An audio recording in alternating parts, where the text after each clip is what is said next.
Hello and welcome back to the Squadcast, the official podcast of Glasgow Warriors. Thank you for tuning back in again this week. We are back in the URC this weekend as we host Cardiff at Scotstoun on Friday night, 7:35 kickoff.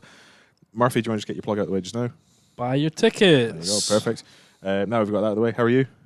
Great. Good, lovely. Yeah, I'm marvellous. How are you? Yeah, not too bad. Good stuff. Back running, back fully fit, back all fully fit and available for selection. This is what we like. Another man who is back in the building after, physical's probably underselling Saturday, but Mr. Stafford McDowall, how are you? I'm great, thank you. How are you? Not too bad. We should start there. Obviously, back in the building after Six Nations debut in Dublin. Your main memories or main takeaways of that first appearance in the Six Nations for yourself? Very fast, very physical. It felt like the game went by in about 15 minutes. Every time I looked at the clock, it would just seem to go by so quickly. But yeah, an unbelievable experience, and great to have my family and stuff there as well. It meant a lot. I was going to say, we saw a couple of the photos of the post-match. I feel like your dad goes everywhere at this point when it comes to debuts and matches and stuff like that. Just was it an emotional one for both of you, or for him, for you? For how did this all come about, basically? Yeah, I think he would have been emotional during the anthems and stuff, probably. He doesn't usually... He didn't show a lot of emotion to me after the game, like in terms of crying and stuff. Yeah. But he was just really happy. Obviously, he's put a lot of work, just as much as me, if not more, into my career in terms of driving me around and coaching me when I was younger. So hopefully him enjoying that day was a bit of payback that I could give him for all the years he gave me. Obviously, your first appearance in the Six Nations, but it's not exactly unfamiliar opposition. I mean, you look at the other centres, you've got Bundy Aki and Robbie Henshaw. You've played against many, many times in the last however many years it is now. Does it make it easier knowing that those are the guys you're coming up against for your first Six Nations game, as opposed to, for example, the French, who you don't necessarily play week in, week out? Is that something that goes through your head in the prep? Yeah, I think so. I think as well they run a similar shape to kind of Munster and Leinster run. So obviously it went up a couple notches in terms of speed and physicality, but kind of knowing what the template was going to be and having played against that system before, I guess, made me a little bit less nervous before the game. Yeah. I don't know if it helped too much. But I think more it was just playing with the guys I've played with more, so playing with Hugh, playing with Kyle, George obviously playing as well. Like these are guys you train and play with every day, so it makes it a lot easier kind of knowing that they're either side of you. Yeah, another man who's involved, our newest signing. I'm going to come to you for this from a front row expertise point of view. Rory Sutherland joining us in the summer from Wagner. Suzza. Yep. You've presumably trained with him from a Scotland camp point of view. Trained and played. Yeah, give us a little bit of an insight as to what we can expect from that man. Yeah, he's quite a dynamic ball carrier, pretty aggressive guy around the park, but also a specialist at set piece. I think you see that in some of the Scotland games, especially in like the World Cup and that. He's held in high regard in terms of his scrummaging. But like I say, yeah, he's not afraid to get his hands on the ball. I think I played with Suz once, which was against Italy last summer in the World Cup warm-ups. But yeah, he'll be an asset to us, and he'll be good. I think he suits our style of play and what we're trying to do set piece wise perfectly. So yeah, it'll be good. It'll be good having Suz here. Yeah. Well, you won't be available for this weekend. Sorry, Warrior Nation. We'll try and work on that. But just rewind a couple of weeks back to the last URC game. I want to get your opinion on something else here, because obviously you scored in the sort of swimming pool that was Treviso. Back-to-back man of the match. Back-to-back man of the match as well. But he's going to not mention that, but there we go. Supporters probably have seen the angle that I've been doing around from, I think it was the URC TV or the Italian broadcaster, where the guy's literally in your face as he's diving through. Down the touchline. Yeah, that's the guy. I mean, it's a cracking angle, and I can't remember his name off the top of my head, but if he happens to be listening to this for some reason in Italy, shout out to you. Are you aware of that when you dive across the line, that there's somebody literally in your face with a camera? When I looked up eventually, because I was just happy that I knew the ball was going to be very wet and slippy, so I was just happy to ground it first of all. Then I kind of kept sliding for 3 or 4 meters. Then when I looked up, he was right in my face, and I was like, "Oh, this is going to be quite awkward because I probably look horrendous right now."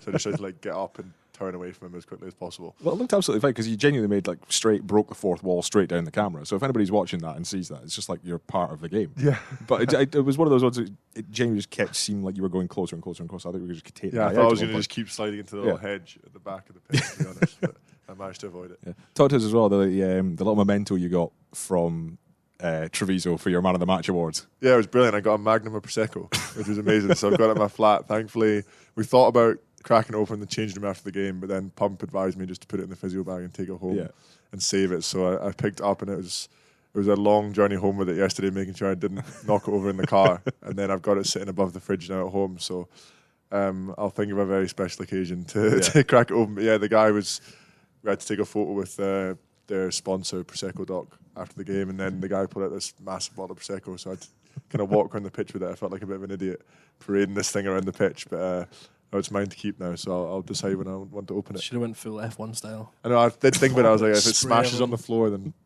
Franco will probably be quite angry. So maybe more angry that the Prosecco's been wasted there, the Italian food side of things. But yeah, if there's a man of the match to win, I think Treviso's it's the best one. Probably the one to win. Yeah, I never knew that. Was that the one that was sitting in the physio room for a wee while? Yeah. Okay, that makes sense. Who was it? We had TJ on last week saying that he was hoping you would, did you score 2? No, 1. Well, that one you scored, he was hoping that you were going to fall on it, turn around and pop off. Well, he's lying because he said he was going to fall on it probably to me. So, well, last week he was on here and he was saying that he was hoping you'd lie on it, pop up to him so you can get a brace. Yeah, well, I thought in the kind of wet conditions that trying to use my feet would be the best outcome as well. I thought I'd just try and leave knocking it on out of the equation. If TJ wanted to pop up to me, that would have been just as good as well.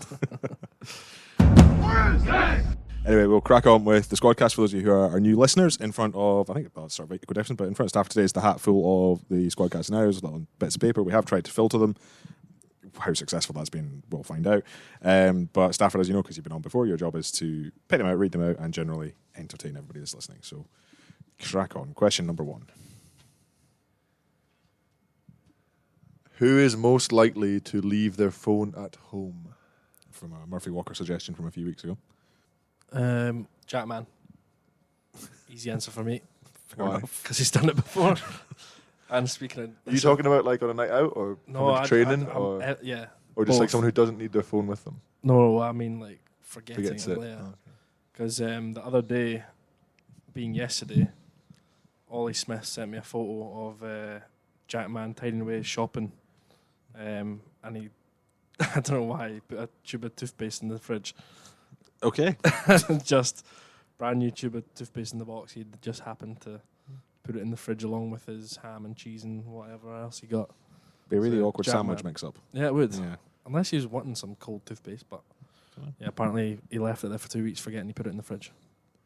I mean, I don't really know where you go with this. I'm just going to pass over to you for your answer here, Stafford. I think we're all too addicted to our phones to leave them at home. Well, there we go. That's a deep and meaningful answer for the first answer on the Squadcast. There we go. Wow. Question 2. Which teammate have you known the longest, and where and when did you meet said player? I don't want to get this wrong. Yeah, no pressure on this one, I guess.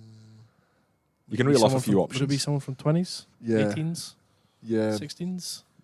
I didn't play 16s. Didn't get picked. Yeah, neither. 20s, obviously played with Kyle Rowe, Trotter. Any forwards? Quite a few of the boys who are in my uni academy have either moved on or aren't here anymore. So What year were you? 20s, 2017? 2017, 2018. I guess, well... Yeah. Matt Fagerson? Yeah, Matt. Oh, yeah, Matt. I'm trying to think. I was about to go. I went to the backs first, but yeah, Matt. That's a shame. With Matt. That's a shame. I didn't want to miss anyone out. No, it's a tough one. Matt, yeah. I mean, there's guys that, again, like you said, moved on. Like Robbie Nairn, I think, was in that. Yeah, Robbie Nairn obviously used to live with Robbie and used to live with Bamba. Robbie Smith, who's at Northampton now. Yeah. I've known Cheese since I came into the academy. It was a good group of 20s that year. Yeah. Was that the year we finished 5th? Yeah. Highest ever finish. Yeah. Who else was that all the Glasgow boys? That were in the squad? There's obviously Hammy Burr, who's with Chiefs now. Kaleem. Adam Nicol, who's with Coventry. Coventry now, yeah. Was with Jersey. Good bunch. Strong group, yeah. Good bunch. Look back at that. Any older boys? Who was like the first one you met, like pro at Glasgow? I remember when I first came in, it was like Sean Lamont was still here. Yeah. He was always made me feel very welcome. Fuzzy. Pete Horn has obviously been very good to me through the years and now in a coaching capacity.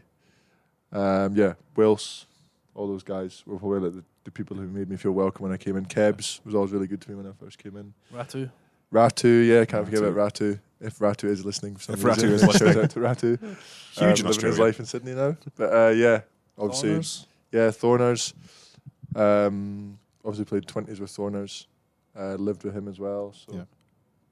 yeah, there's been loads. Like obviously, when you're here for a long time, I was just boys thinking come and this. go, but there's obviously like a core of people who stay and you stay in touch with and you stay friends with. That's probably the special thing about rugby. I was just thinking this because when you're reeling off names, you're like, you kind of forget how long you've been at this club. Don't Like, say that. no, in a very good way. It kind of feels like because, like, you've had a couple. Obviously, we're not going to dwell on the fact because it's been done to death a lot about the fact you've had a couple of years of tougher times here and breaking out in the Scotland squad this year. You've been around. What 2017 was your debut? 2017, yeah, was when I first came. And then I think 2018 was my debut. I was still in the 20s when I played against Southern Kings here off the bench. I played one game. But yeah, it's time's flowing in now. Yeah. By the time we get to the end of this season, that'll be 6 or 7 seasons. So That's mental. it's coming. Obviously, 2 of them were in the academy. So Yeah. I don't know if they really like half count. But, It still counts. we train here quite a lot actually with the pro team as well. So it's flown in and I've loved it all. So it's been good. Who was the most intimidating when you first joined? Wills was quite intimidating, just because like the way he'd carry himself, in like a good way, like the way he would just like he would set standards high. He would hold you accountable if something went wrong. Fuzzy was the same. Yep. In terms of like backs, obviously guys I looked up to like Horney and Sean Lamont, those kind of guys that you obviously just didn't want to Make a mistake. make a mistake in front of them, just because like if you were young and nervous, you didn't want to kind of get a reputation in that kind of way. So. I found the whole thing pretty intimidating, to be honest, coming in and out. But yeah, obviously that if you come in, you're young and the standards are high, then hopefully that helps raise your own standards. So it's definitely a good thing, even though it can be quite intimidating at times. Definitely something we're seeing now as well, and long may it continue. Yeah, definitely. Indeed. Which player is first up on the dance floor on a night out? And why is it Murphy Walker? No, It's not Murphy Walker. it ain't me. You? No, it ain't me. Oh, It's not me. If he's in the right mood, George Horn does like to dance. If he's maybe got the right amount of alcohol in him, then he will have a dance. That doesn't surprise me, to be honest. Very. I've forgotten the word. Outgoing? No. Like talking about this question now because we've got a team social at the weekend. Appropriate. Yeah, it's a very appropriate question. We've got a team social at the weekend. Team gathering. Yes, just a couple of Iron Brews and other soft drinks. Indeed. Um, Good choice of drink there, given they're a sponsor of ours as well, so well done. So if you're about Glasgow and you see some of us, don't approach us. And look for Gog on the dance floor. Yeah. What was Speak to Us, Dublin? Yeah. You were obviously the Six Nations closing night. Was there who was first up for that? I don't know. It's obviously always a weird one, like going out after you've not won a game. Yeah. But obviously, it's the end of a tournament, and boys have been Celebrate working really milestones. hard for 8 weeks. Been away from their families and stuff, and it was obviously a chance for boys to relax a little bit. So we had a few beers in the changing room, and then we went to a function in Dublin at a hotel. I'm not going to do any plugs. No, that's fair. Yeah, we went to a function with the Ireland team were there as well, and obviously sponsors and stuff like that. And we had a few drinks. It was a free bar, which was obviously a really nice touch. Handy. And then we went to some club called House, Lovely. which I thought it would just be called House because of house music, but it was actually Was it a house? decorated as someone's house. Oh, nice. So the room we were in was like being in someone's living room, like being at like a house party when you were younger. But you were in a nightclub in Dublin. That's quite a cool Yeah, which was concept. obviously quite cool. And then I came home from there. We were actually stayed quite far out of Dublin, so a little bit of an effort to get home, but it was definitely worth it. But yeah, Gog was on the dance floor. I think I saw Stano up there. Hugh Jones loves to dance as well. Nice. So yeah, they were all there. I don't want to comment on the quality of the dancing, but We won't make you. No, it was a good night. Tell us a bit as well, rewind just a wee bit, I'm assuming. Which part of this night did you sing your Scotland song? Because I've read your article this week where you're I talking did about it the day before. You on did- oh, it was the day bus. before? Yeah. What did you go for? Ain't No Mountain High Enough. Nice. So- Classic. I need to learn a new one because it's kind of the only one I know. I was So actually... Did you not sing that on your debut as well? Yeah. Yeah. Well, I was going to sing, if anyone's seen the movie Anyone But You, the song Unwritten has made a massive comeback into the charts. And I was you hit those high thinking... notes? Not here. And I was thinking, if I do have to sing a song, I'm should learn a new one. So I spent a bit of time learning that, and then Gog had to sing against Italy, and he sang it. And I thought, I can't sing it Can't the do the week same after one. the same song. So I kind of ruined Yeah. that, and then I just panicked and went back to Ain't No Mountain High Enough. Lauren was trying to get me to sing Party in the USA by Miley Cyrus, which I think could be one if I have to sing again. Sometimes it's singing the songs is more daunting than actually I was about playing. to say that. So it's after Cap's run on the bus. So it was me and Xander had to sing. Xander for being the most Cap prop. Yeah. And I was probably, it sounds bad, but I was probably just as nervous, if not more nervous, for that than the game. Yeah. At that point, like I felt a bit sick in my stomach, and I was sitting on the bus. It was a 40-minute bus journey, and they made me wait 25 minutes at the front, sitting down before Blair came up and eventually got me to sing. So once I'd done that, I felt a lot better, and I could eat and stuff ease. again. Yeah. Shuggy started booing me. He claims he doesn't, but I saw him booing me. Don't know why. Friends are Center for. disharmony. Yeah. No, it's so true. It's just so nerve-wracking. We were talking about this. This is such a weird thing that you can go into a stadium the next day and play in front of 52,000 people, and you get nervous, but like once you're playing, you're fine, and Yeah. everyone's watching you. Or you play here at Scotstoun in front of 7,500 people, and everyone's watching you.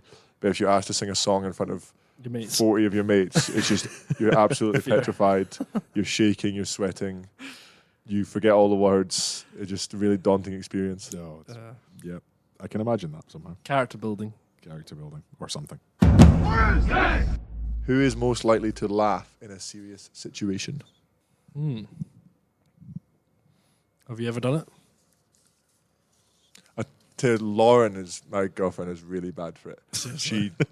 She claims it's just like her reaction to something bad happening. I'm waiting for the day when something bad happens and she just bursts out laughing. But she used to tell me when she was younger, her mum would be like really angry at her over something, and then she would just laugh because she was so stressed. She would laugh, and then her mum would get even angrier. So That's such a bad quality to have. Imagine like at work and you're getting fired and you're just like start giggling. well, it's like if someone's dog passes away, that's kind of the one you hear, like something like that, like some really sad experience, and then someone your natural reaction is just to laugh because you're just so stressed. Bad.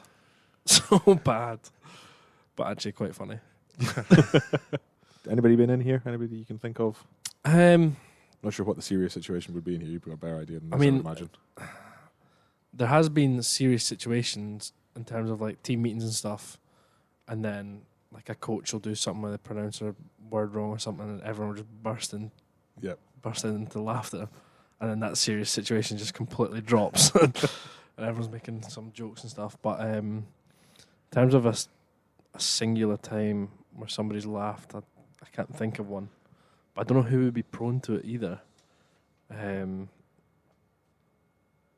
Yeah, I don't know. No, it's a tricky one. It is. I want to experience it because I think it would be hilarious. Like imagine a team meeting where like somebody's shouting at you for doing the wrong job and you just start bursting into laughter. Wouldn't go down well. No, probably not. Who is the player we should be keeping an eye on for the rest of the season? Oh, nice. Wholesome one to finish Great up question to end on. Yeah. Ooh. Also, I think Max Williamson has been really Backies. good. Yeah, Backies, as Franco calls him. I think he's been really good every time he plays. Him, I guess, if you talk about Max, you have to talk about Alex as well. I think when Scott's been away and Richie's obviously been injured since the Wales game, those two have stepped up massively. And obviously with JP out as well, those two have stepped up massively, and it's great to see them. They're joint at the hip the whole time. Two Glasgow guys coming through, and just every time they're so physical. Yeah. They've both got really nice little touches to their game with their soft hands and stuff as well. But it's great going onto the pitch knowing you've got those two there because you know they're just going to be menaces the whole game to the other team. So both of them, I guess. You talk about that game in Treviso. You talk about the fact they're joined at the hip. Genuinely, at one point, it was a case of wherever one goes, the other one's fault. They were all over the place in that game. In the best possible sense. They were brilliant. And they brought one into Scotland camp, then they had to bring them both into Scotland camp. Exactly. I don't think they want to be apart from each other. So, no, it's great. Like, there's I forget how young now. Were they 21? Yeah, something like that. Yeah, and it's ridiculous. They're huge. Max is especially is massive. Like he's filled out a lot. Alex is still a bit more like rangy. But the way they throw their bodies around in a game is like it makes you want to be there on the pitch with them. They're awesome. Phenomenal pairing to have. Murphy? I mean, I share the same answer, I'd say. But I was trying to think of someone else. I was thinking of Gregor Hiddleston. Yep. I think He's only got a few games now, but I think coming into the end of the season, that's where you've kind of got to be ready for any moment. And like down in Exeter, I mean, it was Gregor's debut, and how well did he play then? So I think with a big finish to the season, I think he could be key in how we go. Covering the back row as well against the Dragons. Exactly. So he's the same as Gus. Like Gus covers back row as well. So the pair of them, they're going to have to share a fair amount of workload coming up for this last. How many games? Yes. 8. Yes, eight games. So a lot. So there's going to be a lot of mixing about. So I reckon Gregor, Gus, I reckon they could be ones to watch for the rest of the season. Anybody behind the scrum? Probably going to come back to you for this one rather than Behind the scrum. front row. We've seen Ben step up. Yeah, this Ben's year. obviously been talked about a lot as someone who's stepped up. He's done really well, especially the way he trains. He's always switched on in training. He's always asking questions about his role and how he can get better. Not to me personally, maybe about box kicks, but just the way you see he carries himself as well. I feel like we can't talk about Dobie. He's been here for like 5 years now. He's been here just as long as me, and he's still only 22? 23. But yeah, obviously we know how good Dobie is and how good he's going to get and keep going as well. Another big one to watch, D-Money. Yeah, D-Money. Yeah, stock is rising fast for D-Money. Yes. Yeah. Honestly, unbelievable guy. Hard worker. Yeah, hard Very worker. So good to have around the place. Put a smile on everyone's face, and yeah, when he gets his opportunity to play, I'm sure he's going to take it with both hands because he works unbelievably hard again. Always asking questions off boys, trying to get better and putting himself about. So hopefully when he gets his debut, it'll be a big one. Fingers crossed. Well, should we end on that? That seems Yes, like a sir. nice wholesome note to finish on. Stafford, as always, absolute pleasure to have you on. Murphy, likewise to yourself. Hopefully you're back fit and firing soon, and we'll see you out there. And we'll see you back here next week, Warrior Nation. In the meantime, tickets are still available in all 4 stands, I believe, for Friday night's game against Cardiff. Get them at glasgowwarriors.org, 7:35 kickoff. We will see you there. In the meantime, he's been Stafford McDowall, he's been Murphy Walker, I've been Craig Wright, and this has been Glasgow Warriors Squadcast.